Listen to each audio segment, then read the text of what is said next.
Hey guys, so I just wanted to clarify in narration, it's going to spread out to the universe. Some people said, Isaiah, you've never had a house. That is not true. I broke down how much money I've invested in contrast to other artists or businessmen who are successful. You can see at homes, real estate, Inc., whatever you call it, like, mergers with big companies. I have, so far, I'm going to break down my homes. I bought a house at Wittenberg University. I stayed in Polis House. I lived at school, but I paid for a house. House. It was a house. It wasn't like a dorm. It was a house. I paid for a house, right? Like they have like how much it costs to stay there. Like I paid for a house. They also have a mansion on campus, but don't worry about that. I paid for a house. I came home. I got a doubled credit because my family needed help and all this stuff, and I was helping out with groceries. So I had an apartment credit because I was an Uber driver and helping my parents financially with groceries and helping my dad move and all this stuff with his office because he moved from Naples to Bonita. I helped him with that. And then currently I have a St. Matthews, not currently, but documented. Let me not say currently, say I have a 2001 Airport Road South house credit gifted to me. So that's 3 home generations so far in this video. And then if my dad credited me the Northport because I'm trying to do a merger with him, he credited me a 4th home. So in narration thus far, and I have another credit. There's an address at St. Vincent de Paul where I'm trying to get a temp address. If I count that one, it'll be 5. But let's not do 5 yet. Let's just do the real home credit, not the temp address. So far, I have 4, by the age of 27, like as of this video, I've purchased 4 homes or have 4 house credits. Most people don't have 1. So, and they're like, oh, you're not making anything and all this stuff. This is kind of a personality test. This is kind of a personality test. So, that's just in case you guys didn't know outside the city. So on top of the 4, I spent over $360,000 for startup money in an entertainment company. You can round it up to 400,000, and then you can round it to 500,000. That's $500,000 invested.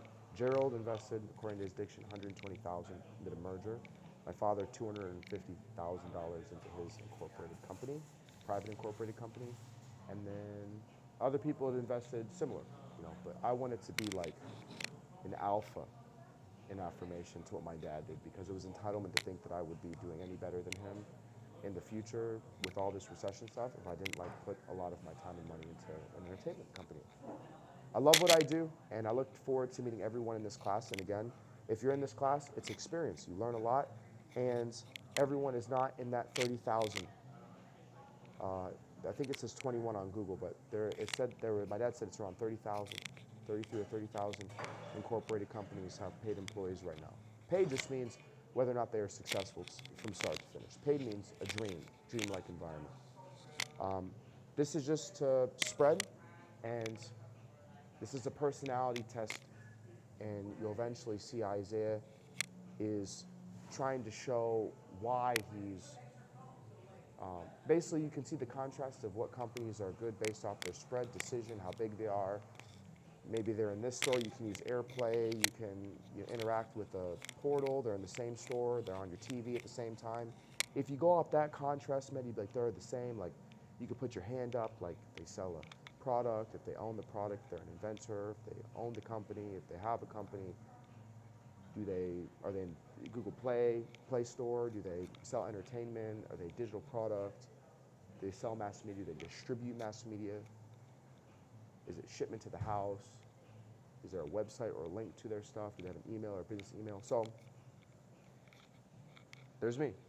And hopefully you guys, I'm just putting this out there, like, not to be like mushy and all this stuff, but there are a lot of people. I'm just gonna apologize on behalf of Naples, Florida.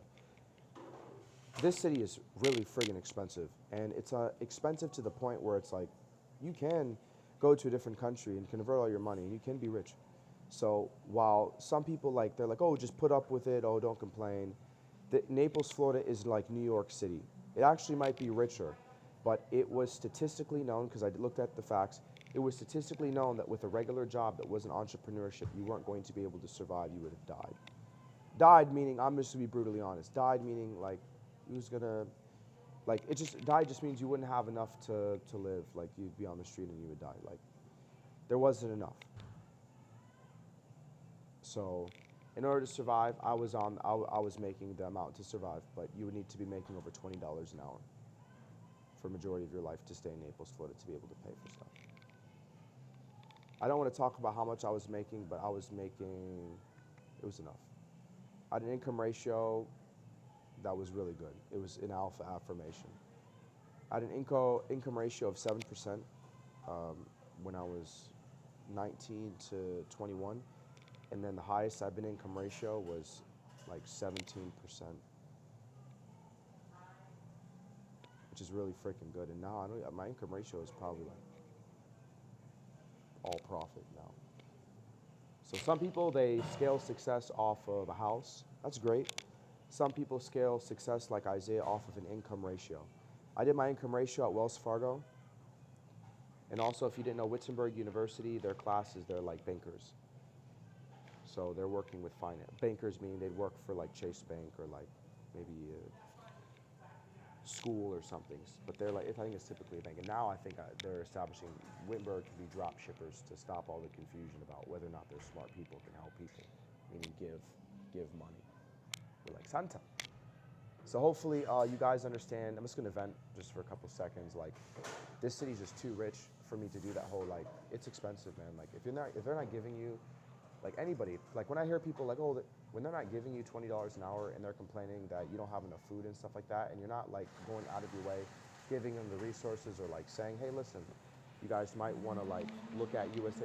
I don't have any respect for it. Like, for all I know, bro, like, get money however you want to get it. Like, if you don't want to like pay a whole bunch of prices for, like, you don't want to go to the dollar store every single day. Like, you know, wear the same clothes every single day, bro. Cut your own hair, bro. I know it sounds stupid. Use scissors to, you know, like, do everything. Like, you know, like, call the sheriff's office for security. Why would you buy security or buy like $8 million in security for a penthouse? Like, a whole bunch of stuff. But you don't have to necessarily worry about my city, but know that they're taking care. It's expensive to live here. It's like New York.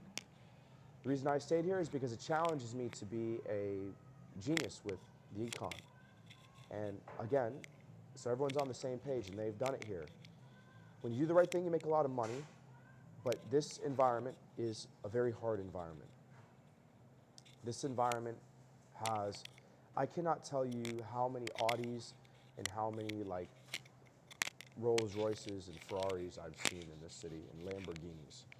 So when you start seeing Ferraris, and I saw like one Audi R8. When Audi R8, in my perspective, that's a billionaire. So that's like an alpha state. And he's watching you, and he can narrate you, and you feel free to. And if you're a Ferrari and it's brand new, that to me is like you're a billionaire. Truthfully, like, some people may never have the luxury or have the time to be able to, you know, use one on an everyday basis because they're stuck in a store or something and they just don't care to get one, or wherever, in office. There's so many, man. I've never in my life ever been more concerned about why people are telling me to leave, but that puts me under pressure. And don't worry about any ism. Worry about, just think of it like this. Like, if you go down, if you look at the drone footage, the people in those penthouses, like, they're successful, man. Like, there's a Turtle Club down here. There's clubs down here. I'm sure there is some kind of like Freemasonry reality to Naples, Florida, and Click Country Club reality. And I think I'll be invited to the Country Club. When that happens, it'll all be on camera. I'll get the consent to do it. There's so much to do here in this class. That's why I went in this class. And just to confirm, I know it's kind of a long video, it's like 9 minutes. Because I was in a different class, like, truthfully speaking, my dad had a Cessna Citation 7 private jet airplane.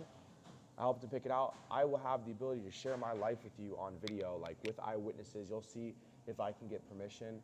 I can show you, like, truthfully, like, this is where I grew up, this is where I lived. If I can go to every single one of those schools, great. When I have 2 places of real estate that I want to film at.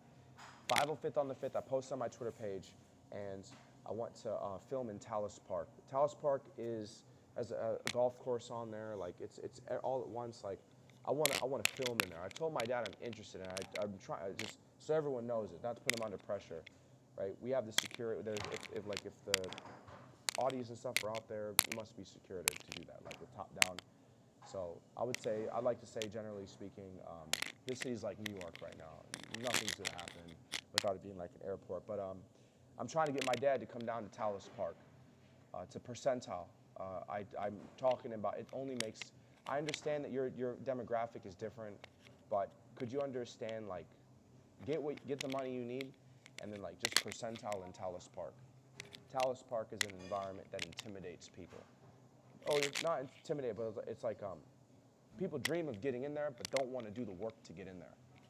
So that's why 505th will pop to people. They'll be like, you can go in there. They want to talk about it, but then they're just going to say, oh, that's just pizza. They don't actually, and it's fine. They don't want to like take the time to talk to the realtors to get in. So I'm just one more time, just so you guys can talk. I'm trying to get my dad. My dad, if I pitched my dad to come to Quattro, he probably could, but the Quattro is different. That's a whole nother discussion. Tallis Park, it's right next to RPA. Not to bring them into it, but I'm gonna try to. My dad knows Tom Monahan, was invited to Gala. That's the Domino's guy, right? So my dad he's in that clique. My dad was a Marine and has an Inc. And I'm sure they know each. I don't know if they talk like that, but I know they get invites. And it's a you're in the community of, entrepreneurship. Like, you're a successful entrepreneur. My dad's been an entrepreneur for over like 50 years. So, or since the 70s. So, but yeah, just doing some like, I'm gonna talk about everything, bro. Like, my life is too exciting to not film, bro. My life is too exciting to not film. So that's why I'm meeting. But yeah, getting my dad to Tallis Park is I want him to have that.